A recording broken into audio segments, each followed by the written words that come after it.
Salam sehat, salam sejahtera, Bapak Ibu Saudara, jemaat Tuhan, Gereja Kristen Jawa, Klasis Jakarta bagian Timur dan Barat.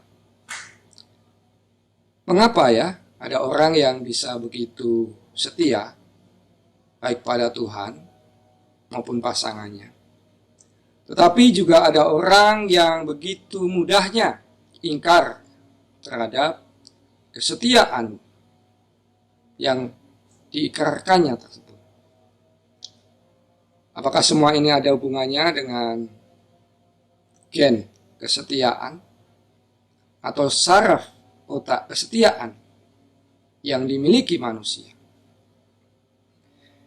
Saya melihat dalam sebuah buku yang ditulis oleh seorang pakar di bidang rehabilitasi otak, Profesor Leonard Matheson, dalam bukunya Your Faithful Brain, menunjukkan kepada kita, Bapak Ibu Saudara, bahwa jaringan saraf otak kita memang menopang untuk mewujudkan dan menghasilkan tindakan kesetiaan manusia, termasuk kesetiaan pada Tuhan.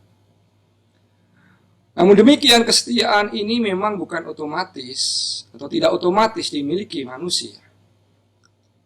Saraf kesetiaan ini harus dilatih dan dikembangkan dengan penuh kesungguhan dan kesadaran.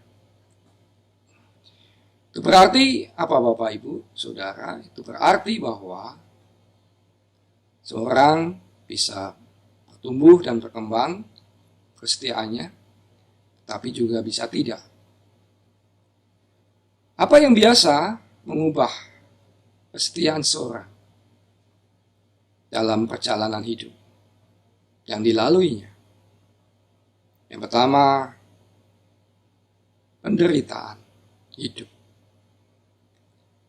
Ketika hidup setia mendatangkan penderitaan hidup,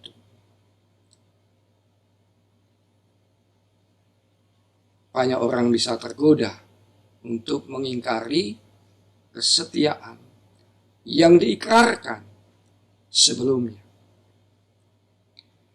Yang kedua, persekusi atau penganiayaan.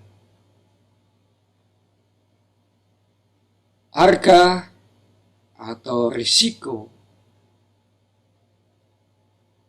bisa dihadapi dalam mewujudkan kesetiaan.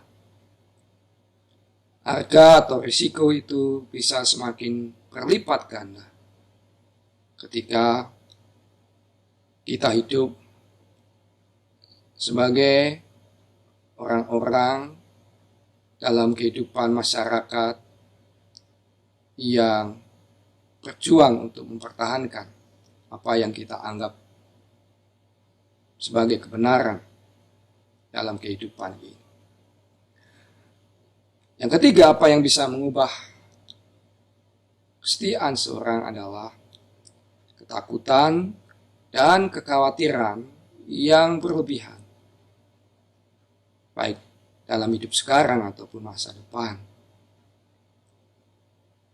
Kekhawatiran atau ketakutan ini bisa melumpuhkan bahkan orang percaya untuk meragukan karya, perlindungan, dan pertolongan Tuhan di dalam kehidupan. Dalam kitab Wahyu pasal 2 ada bagian yang dituliskan sapaan kepada jemaat di Smyrna.